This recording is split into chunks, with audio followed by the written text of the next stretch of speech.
U.S. Navy history arriving. Welcome back to the U.S. Navy History Podcast. I am Dale, and I am joined by XO, Steven. Hey, Steven. Hey there, Captain.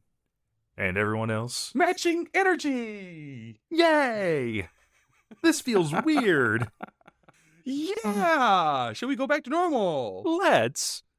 And not take in that much sugar ever again. All right, so we are starting on the Shenandoah Valley. This happened in 1864 to 65 on the Eastern Theater of the American Civil War. Ready to get underway? Well, I'm ready for the Blue Ridge Mountains, Shenandoah Rivers. Civil War's going on for years. I'm gonna end this parody now, 'cause I haven't thought of any more words. All right, maybe that'll be a ringtone. All right, so the Shenandoah Valley was actually a critical region for the Confederates. It is one of the most important agricultural regions in Virginia, and it was a prime invasion route to the north. Grant, he hoped that an army from the Department of West Virginia under a guy named Franz Sigel could seize control of the valley, moving up it, with 10,000 men to destroy the railroad center at Lynchburg. Sigel immediately suffers a defeat at the Battle of New Market on May 15th and then is replaced by a guy named David Hunter, who wins at the Battle of Piedmont on June 5th. Hunter then begins burning the Confederacy's agricultural resources, as well as the homes of some of the more prominent Confederacy guys. And this gives him the nickname Black Dave. Well, not fond of the nickname, but, anybody following along with the U.S. Navy History Podcast drinking game, Captain's doing it right now. Take a drink. We've had some arson already. Well, you ready for your next bit of arson? Oh, boy. He also burned the Virginia Military Institute. Yep, that's another drink. So Robert E. Lee is besieged in Petersburg, and he is concerned about Hunter's advances. So he sends Jubal Early's corps to sweep the Union forces from the valley, and, if it was possible, to menace Washington, D.C. He was hoping to make Grant dilute his forces around Petersburg, so he could break the siege. So, just to interject real fast, I know Virginia, at the start of the Civil War, it was one state. There was no West Virginia in Virginia. It was just Virginia. Yep. What is now West Virginia was, for the most part, sympathetic to the Union cause, and after that area was liberated, it became its own state and joined the Union. Shenandoah, Yep. Is that in Virginia, or West Virginia? That is... I will give you a map. Okay. And there's a map right there. Hmm. You want to describe that to our listeners? Well, there are blue lines and red lines, and some dots with arrows on them. Yes, but there's also names, place names, to give you information. Whoa. I have to read for this job? Yeah. Okay, well, you're going to laugh at this. It's kind of out of focus for me, so I can see the Blue Ridge Mountains are clearly where it seems like the geographical divide and state line divide is between West Virginia and Virginia proper. So I can only assume the Shenandoah Valley is either on the left side or the right side of those mountains, but It's more on the West Virginia side of the mountains. Okay. We got to do the reading for you now, too? It's not so much that as my banjo internet makes it look very pixelated. Or maybe it's just the map is very out of focus in the picture. It could just be your eyes, too. Maybe you need to go see the optometrist again. Oh, but I don't like having that windy, blowy thing in your eyes. It's so uncomfortable. Well, I mean, you could practice by having your doggo lick your eyeballs. And somehow that doesn't sound better. So, Early gets off to a very good start. He drives back Hunter's forces in the Battle of Lynchburg, and he drives down the valley without any opposition.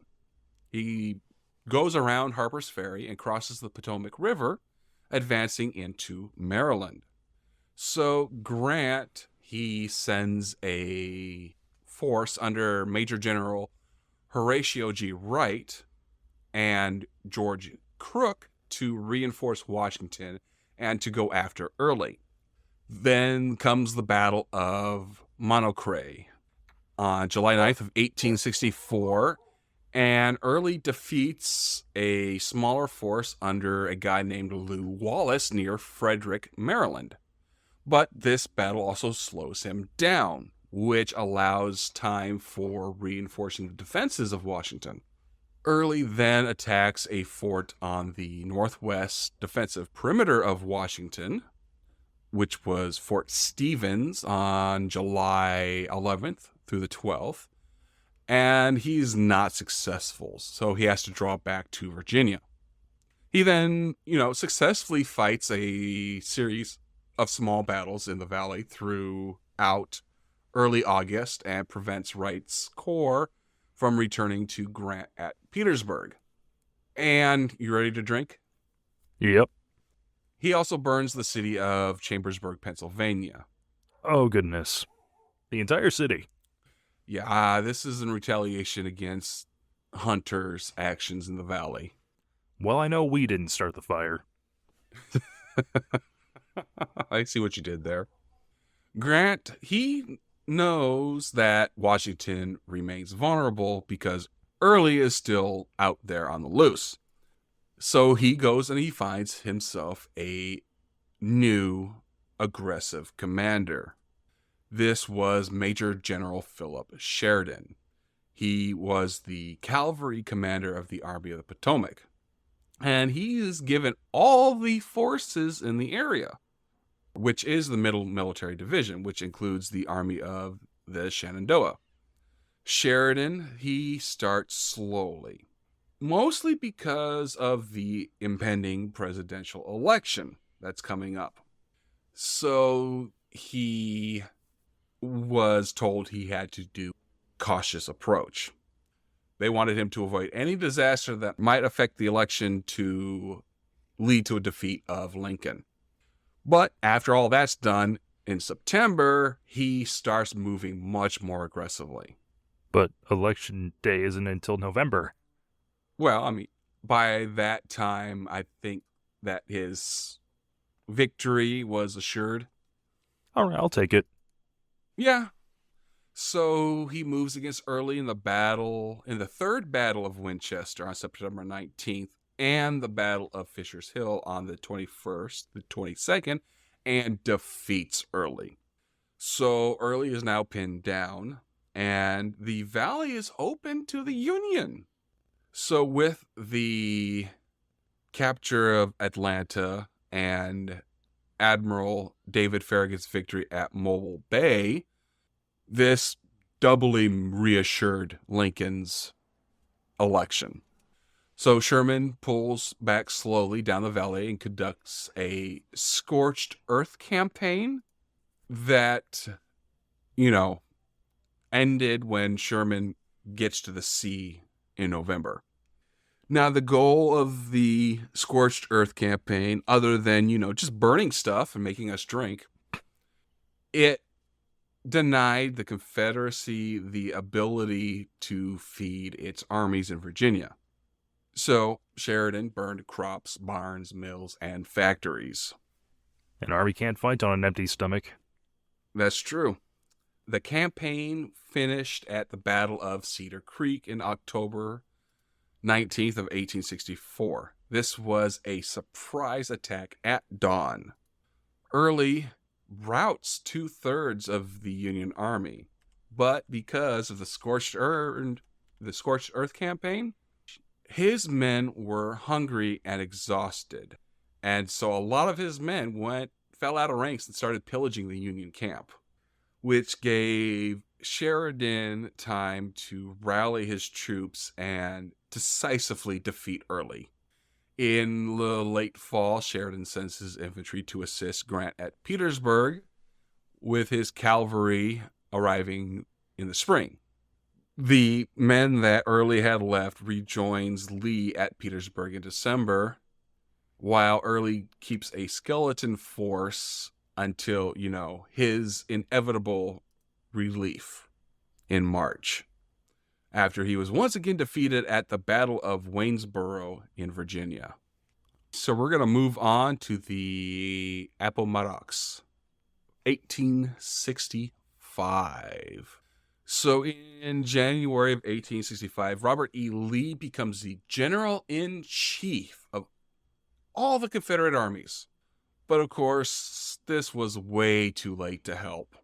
He is besieged at Petersburg, and Grant attempts to either break or encircle the Confederate forces in a number of attacks going from east to west. Slowly, he cut all of the Confederate supply except the Richmond and Danville Railroad entering Richmond and the South Side Railroad supplying Petersburg. By March, the siege has taken a huge, huge toll on both of the armies. And Lee decides he's just going to get the hell out of there. So Major General John B. Gordon comes up with a plan to have the army attack Fort Stedman on the eastern end of the Union lines, forcing the Union to shorten their lines. Now, this is at first a success, but his forces, which were outnumbered by this time, is forced back by a counterattack. So Sheridan, he comes back from the valley and he's given the job of flanking the Confederate army. And this forces Lee to send forces under a guy named Major General George Pickett and Major General Fitzhugh Lee to defend the flank. Hey, Fitz is back. Woohoo! Grant then deploys his cavalry and 2 infantry corps under Sheridan to cut off Pickett's forces. Pickett and Fitz attacks first on March 31st at Dinwiddie Courthouse, and they do succeed in pushing the Union forces back, but they do not gain a decisive advantage. They have to withdraw their forces to Five Forks that evening. So on April Fool's Day, Sheridan launches another attack, but this wasn't just a joke. This was an actual attack. Oh. Yeah. He flanks Pickett's forces and destroys the Confederacy's left wing, capturing over 2,000 men. This victory means that Sheridan can now capture the South Side Railroad. So after the Five Forks victory, Grant orders an assault along the entire Confederate line on April 2nd. This is the Third Battle of Petersburg. This results in a lot of breakthrough. During the fighting, A.P. Hill was killed, and during the day and the night, Lee pulls his forces out of Petersburg and Richmond and heads west to Danville. This was where the fleeing Confederate government was heading.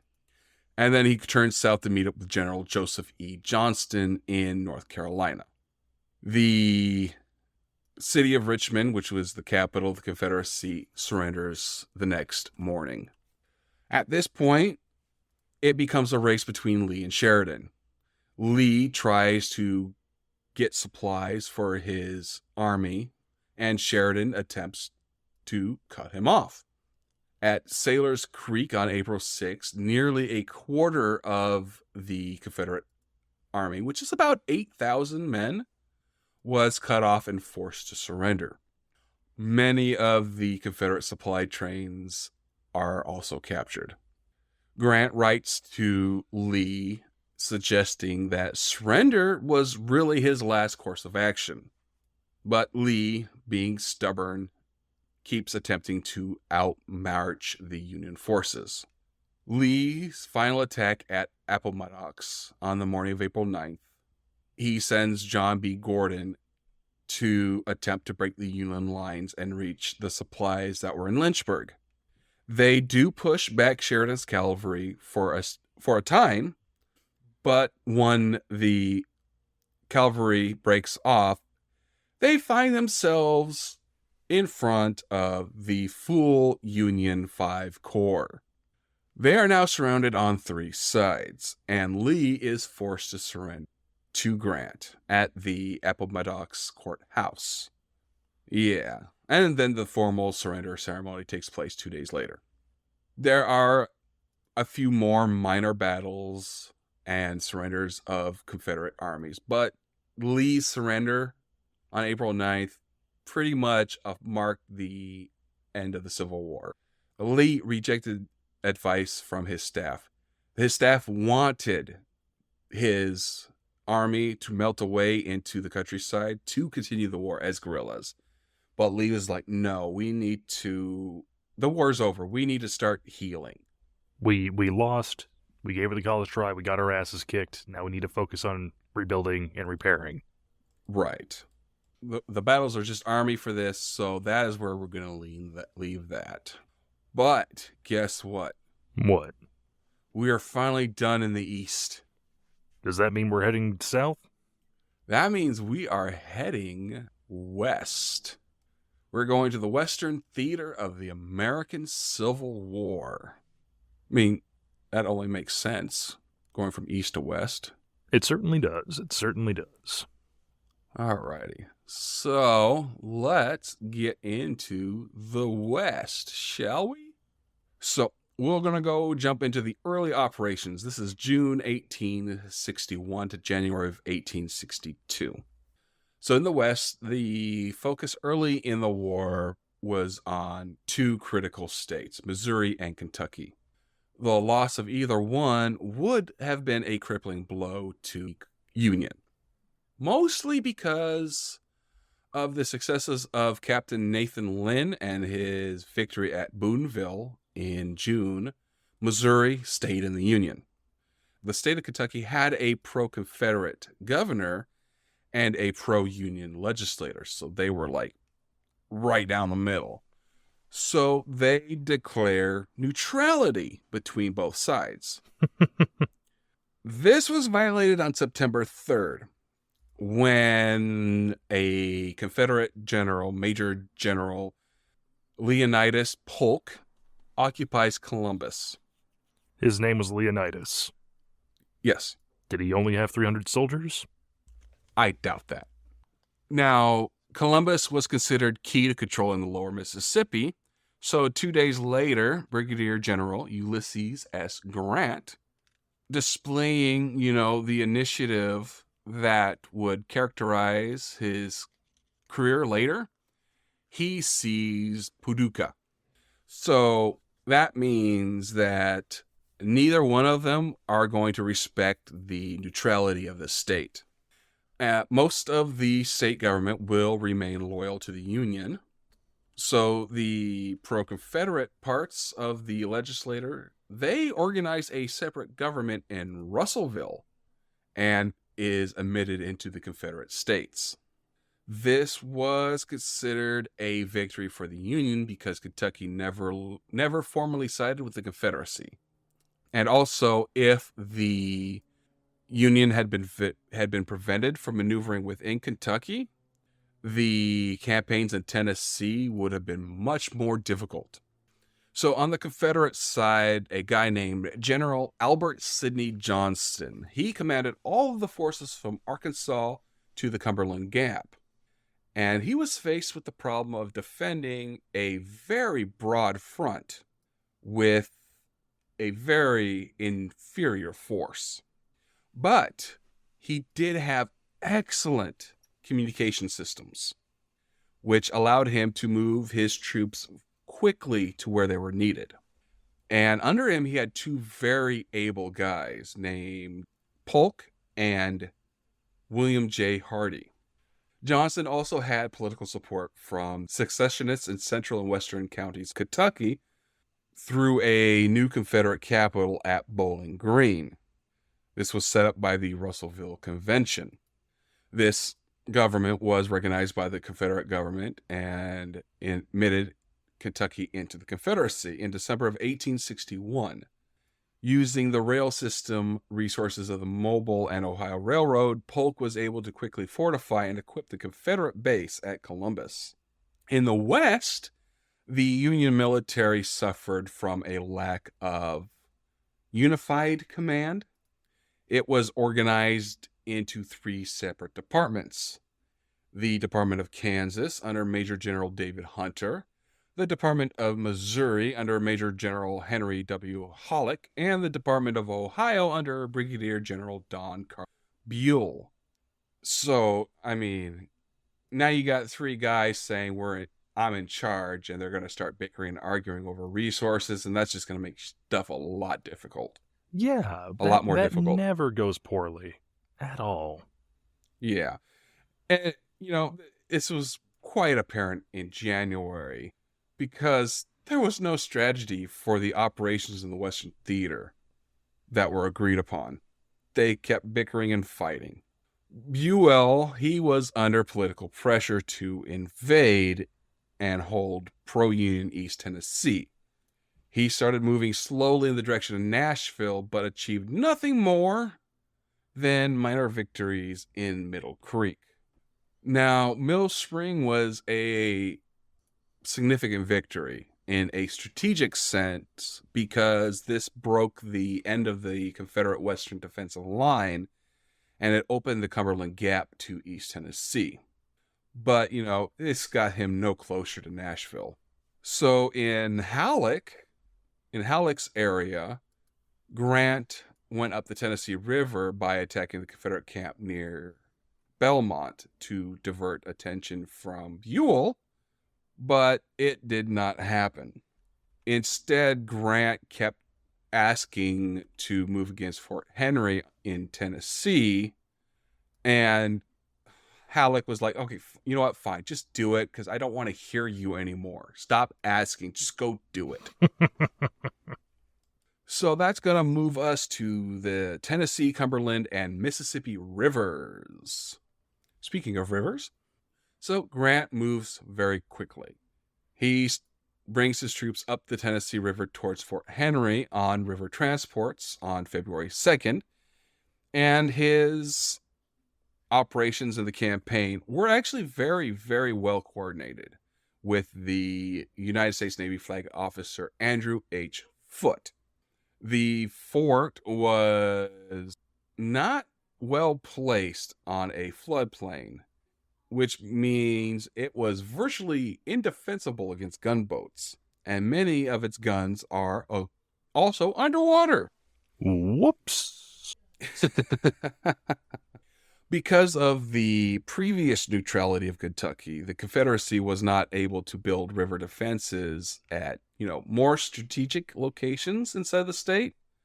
So they settled for a site just inside the border of Tennessee.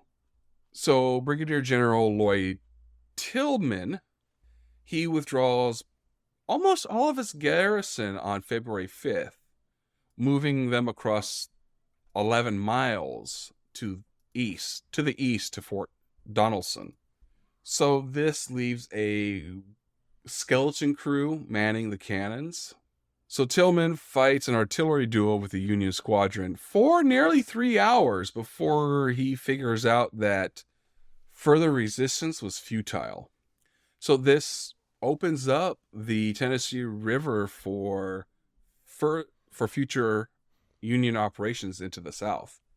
So Fort Donelson on the Cumberland River is a lot more defensible than Henry, and the naval assaults on the fort were largely ineffective.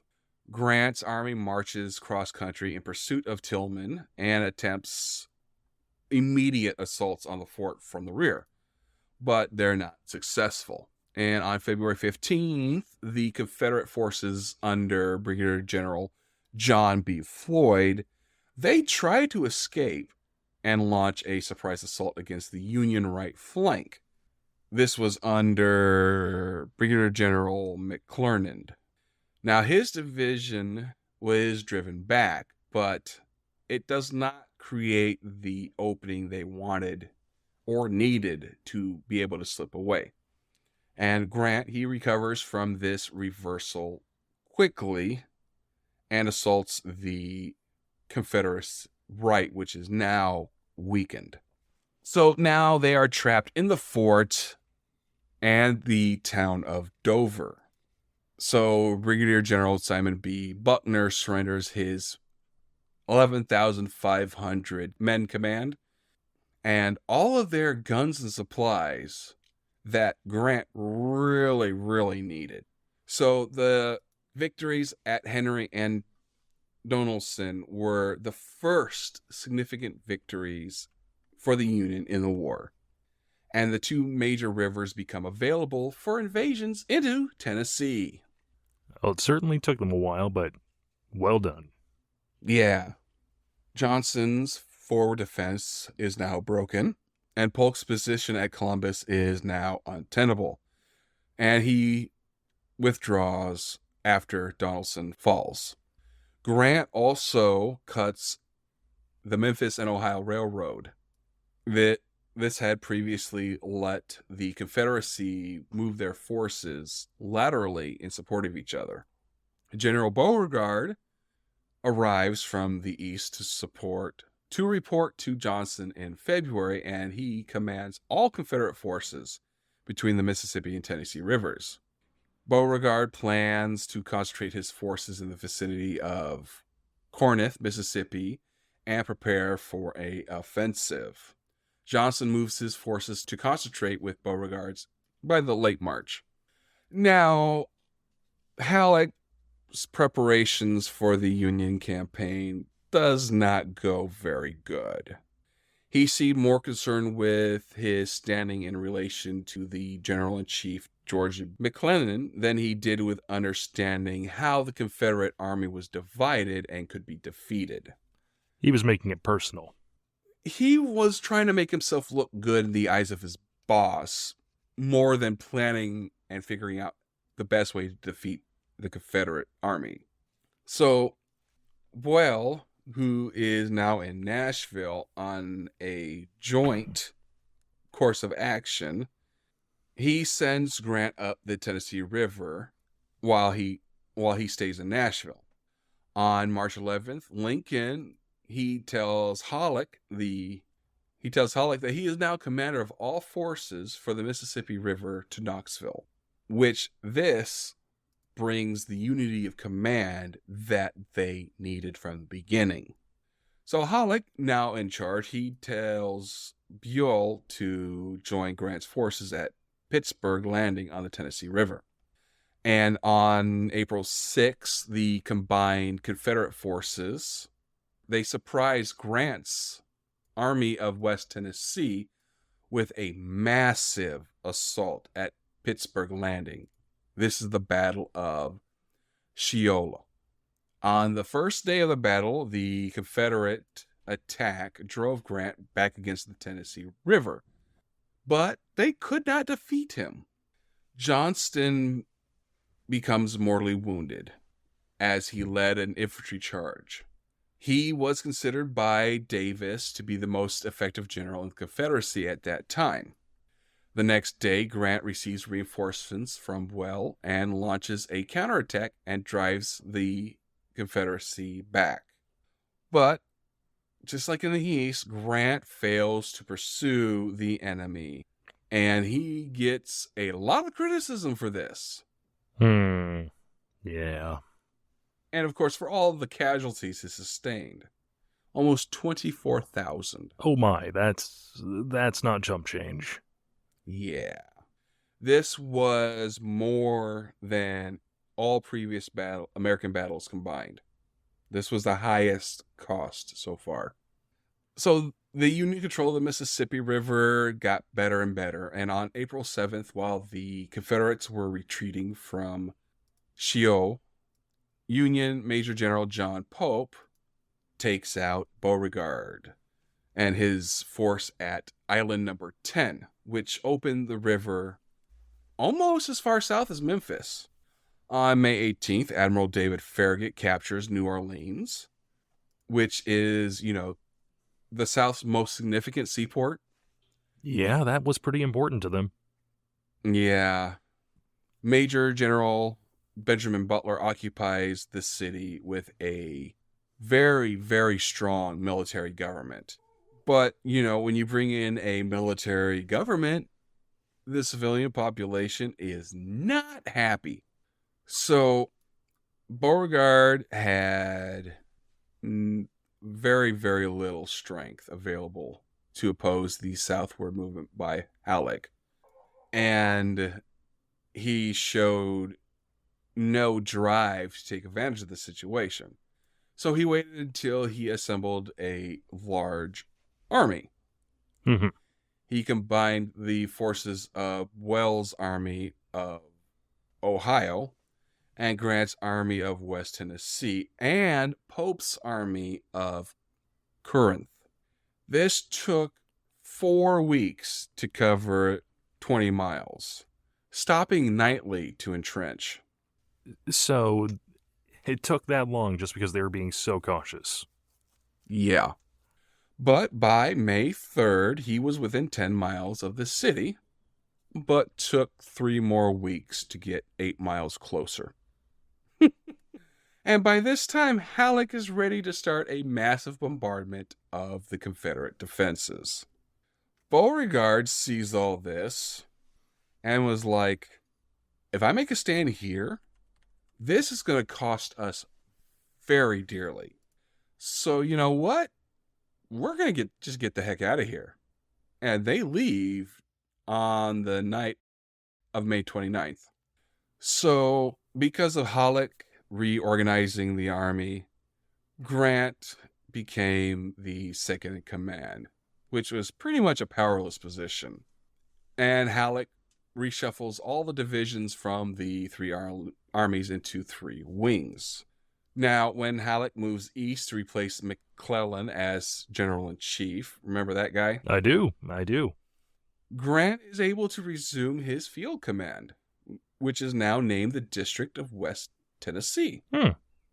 Halleck, just before he leaves, disperses his forces, sending Weld towards Chattanooga, Sherman to Memphis, and 1 division to Arkansas, and Rosecrans to hold a covering position around Corinth. His reasoning for this was that Lincoln wanted to capture eastern Tennessee and protect the Unionists in the region. Okay, so for this campaign, we do have significant naval action. You want to hear about some of it? Let's hear about it. All right, so first we have the Battle of Fort Henry. So Fort Henry itself was a 5-sided, open-bastioned earthen structure covering about 10 acres. It was on the eastern bank of the Tennessee River near Kirkman's Old Landing. It is about 1 mile above Panther Creek and about 6 miles below the mouth of the Sandy River and Standing Rock Creek. In May of 1861, Isham G. Harris, who was the governor of Tennessee, he appoints the state attorney, Daniel S. Dolson, as a brigadier general and told him to build fortifications on the rivers of Middle Tennessee. That's what you need, is a lawyer in charge. But of course. Dolson, he does find suitable sites, but unfortunately they were inside Kentucky, and Kentucky's still neutral. So he moves upriver to just inside the Tennessee border and selects a site of the fort that would bear his name on the Cumberland River. The Colonel Johnston of the Tennessee Corps of Engineers approved the site. So construction of Fort Donelson begins, and Donelson moves 12 miles west of the Tennessee River and selects the site of Fort Henry, naming it after Tennessee Senator Gustavus Adolphus Henry Sr. Yes, Gustav, the German general. He's named after him. No kidding. Yep. Since Fort Donelson was part of the west bank of the Cumberland, he selected the east bank of the Tennessee for the second fort so that one garrison could travel between them and be used to defend both positions. That makes sense. It does. I mean, how likely is it that both positions are going to be attacked at the same time? It'd be crazy. They wouldn't do that. Yeah. So, Fort Henry is situated on low, swampy ground, dominated by hills across the river. On the bright side, it did have an unobstructed field of fire 2 miles downriver. Now, Donelson's surveying team, a guy named Adna Anderson, who was a civil engineer, and Major William F. Foster from the 1st Tennessee Infantry, they strongly object to the site and tell Colonel Johnson to move it. And Johnson told them, "No, we're building here. I'm a lawyer. I will sue you. We're doing it here." So the fort is designed to stop traffic on the river, not to withstand infantry assaults. And certainly not at the scale that armies would be built at during this war. So construction begins in mid-June using men from the 10th Tennessee Infantry and slaves. And the first cannon was test fired July 12th of 1861. After this flurry of activity, the construction slowed quite a bit because forts on the Mississippi River had been given a higher priority for receiving men and artillery. So it wasn't until late December when additional men from the 27th Alabama Infantry arrived along with 500 slaves. They constructed a small fortification across the river on Stewart's Hill within artillery range of Fort Henry, and they named it Fort Heineman. This is the same time Brigadier General Lloyd Tillman assumes command of both Forts Henry and Donelson. At Fort Henry, they had approximately 3,000 to 3,400 men. Not just three, they had more than three. And 2 brigades commanded by Colonels Adolphus Heineman and Joseph Drake. They were armed primarily, get this, antique flintlock rifles from the War of 1812. Holy crap. Yeah, that's not good. That is... 17 guns are mounted in Fort Henry by the time the battle kicks off, 11 of them covering the river, and the other 6 positioned to defend from a land attack. There were 2 heavy guns, a 10-inch Columbade and a 24-pounder rifle cannon, with the rest of them being 32-pound smooth bores. There were also 2 42-pounders, but they didn't have any ammo for them. So, no ammo, no use. Yeah. So when the river was at normal levels, the walls of the fort rose 20 feet, and they were 20 feet thick at the base, sloping up to about 10 feet thick at the parapet. But in February, there were heavy rains. What happened to rivers when they are heavy rains? Well, they have a tendency to flood, and bad things can happen if there's sudden floods. Yeah. The river rose, and most of the fort was underwater. This included the powder magazines. Oh boy. Yeah. Now, the Confederates did deploy one additional defensive measure, which at this point in warfare history was unique. They installed underwater mines. This is mines anchored to the bottom below the surface of the water, so they cannot be seen. And they were placed in the main shipping channel, rigged to explode by touch. Now, they put in this ingenious defensive measure, and the rains came. The water level rose, which caused them to be ineffective. Okay. Poor guys. They actually were smart about something, and it rained. Oh, no. Yeah. So, February 4th and 5th, Grant lands his divisions in two different spots. He lands one 3 miles north on the east bank of the Tennessee River to prevent the garrison to be able to run away. And he lands a division on the east bank of the Tennessee River to prevent the garrison from escaping that way, to be able to occupy the other fort. But, the battle was over before the infantry even saw any action. So Tillman realizes that it's only a matter of time before Fort Henry falls, because only 9 guns remained above water. Well, I mean, better 9 than none? Yeah.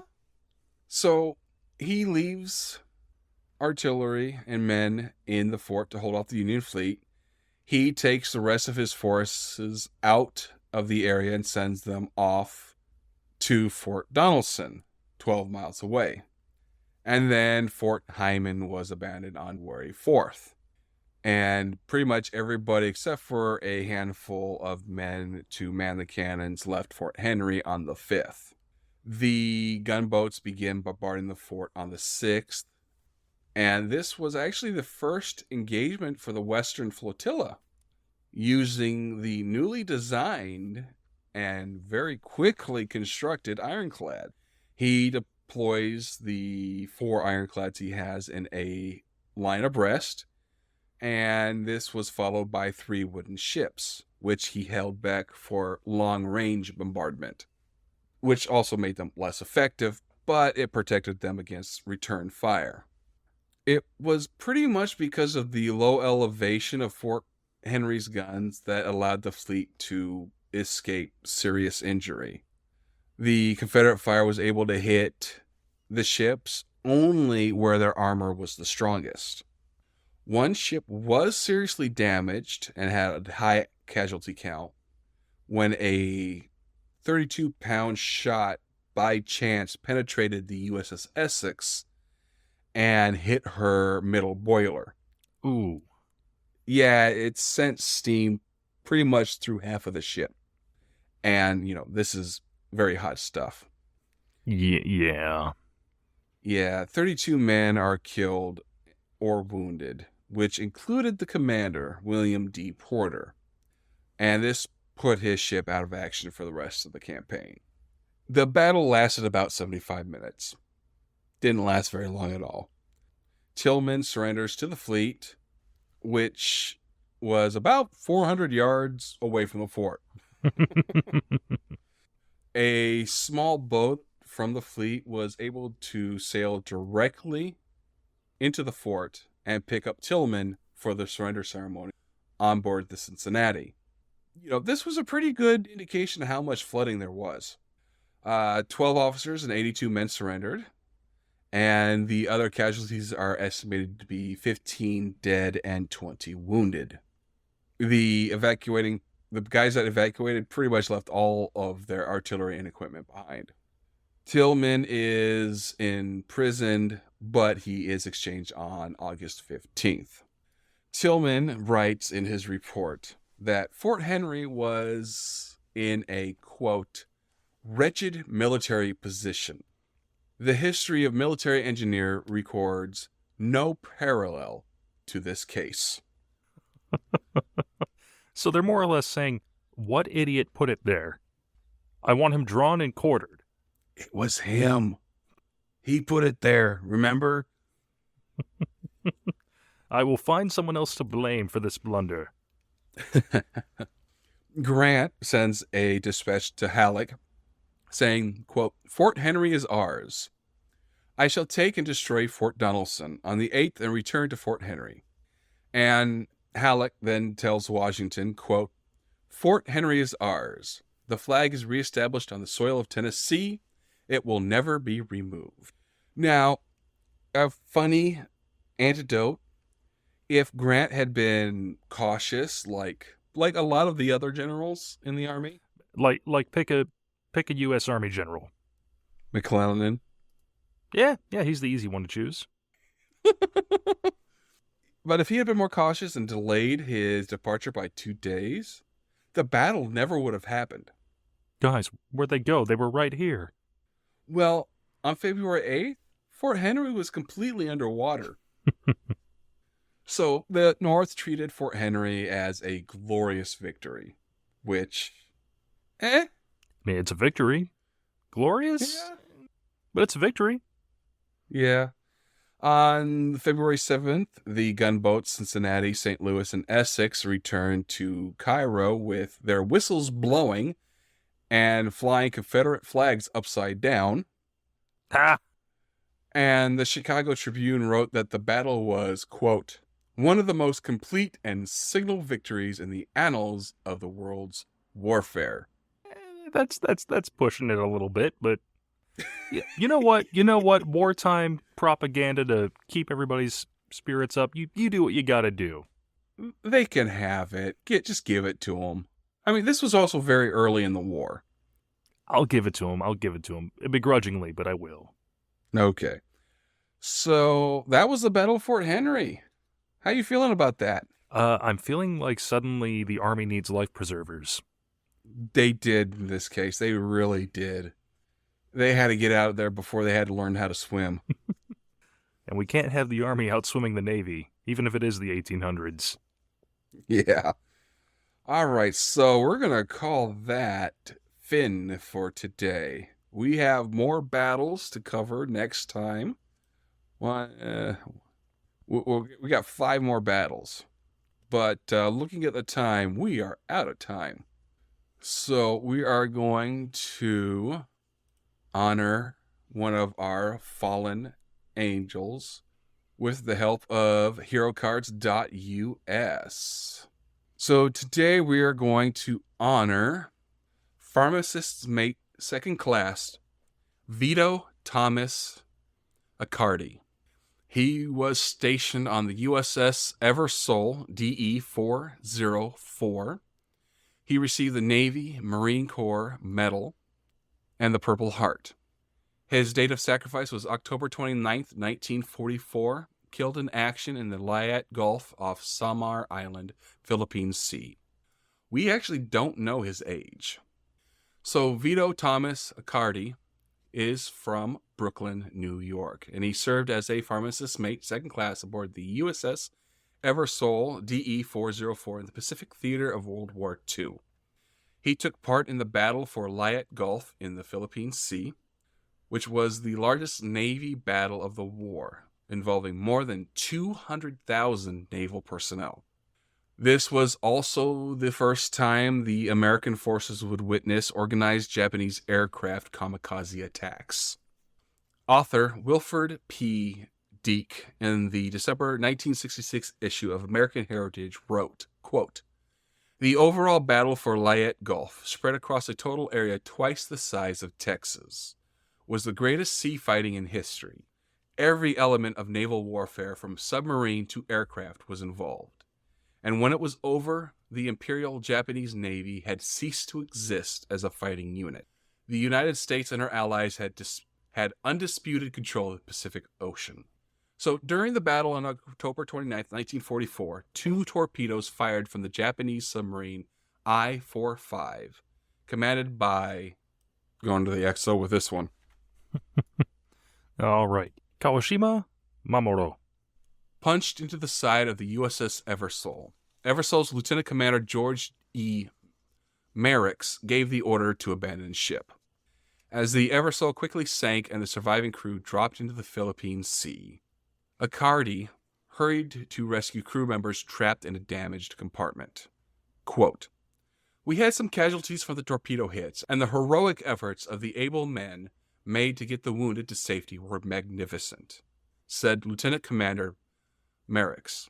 I saw Accardi, who was paying no attention to his own safety, get to at least 3 men who were wounded out of the compartment.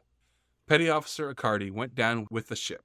For his selfless bravery, Accardi was posthumously awarded the Navy and Marine Corps Medal.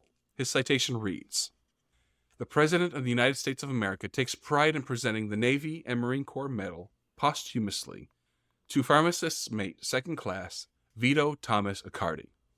Naval Serial Number 8147551. United States Navy for outstanding heroism and devotion to duty in assisting wounded men from a damaged compartment of the USS Eversole DE-404 after it had been hit by 2 submarine torpedoes. When his ship, the USS Eversole, was severely damaged and sinking from enemy submarine torpedoes on 29 October 1944 during the Second Naval Battle of the Philippine Sea. Petty Officer Accardi immediately realized that the ship was sinking and the wounded men must be removed from the damaged compartment.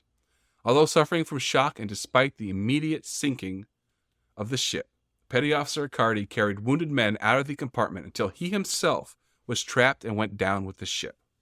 Due to Petty Officer Accardi's self-sacrifice, many men were saved who otherwise would have perished. The courage, judgment, and devotion to duty displayed by Petty Officer Accardi reflect great credit on the United States Naval Service. Pharmacist's Mate, 2nd Class, Accardi. Thank you. All right, XO, take us out. Well, we hope you enjoyed this episode of the U.S. Navy History Podcast. If you did, we would love it if you left a review. Just saying your thoughts, what you liked, anything you think we could do better. Like me speaking Japanese better? I'm terribly sorry. It's been over a decade since I was taking classes in high school. Oh, I said me. Oh, well, it's a phonetic alphabet. It's pronounced exactly how it looks. Shut up. If you want to reach out more privately to tell the captain that Japanese just has a much harder reputation than it deserves, you can reach out to us with our email, usnavyhistorypodcast@gmail.com. If you want to ridicule us in a more public venue, we do have a Twitter handle, @USNHistoryPod. We'll see if Twitter's still around by the time this episode airs. I think that joke's run its course, actually. I'm not hearing it anymore. We're not hearing it anymore? Twitter's safe? Okay, we can scrub that. I don't know if it's safe, but the joke's just not going out anymore. All right. You win this round, Twitter. And finally, we do have a Discord server. You can find the link in the show notes. We'd love to talk with you guys directly. Until next time, we wish you fair winds and following seas. Goodbye, everybody. See you later, folks.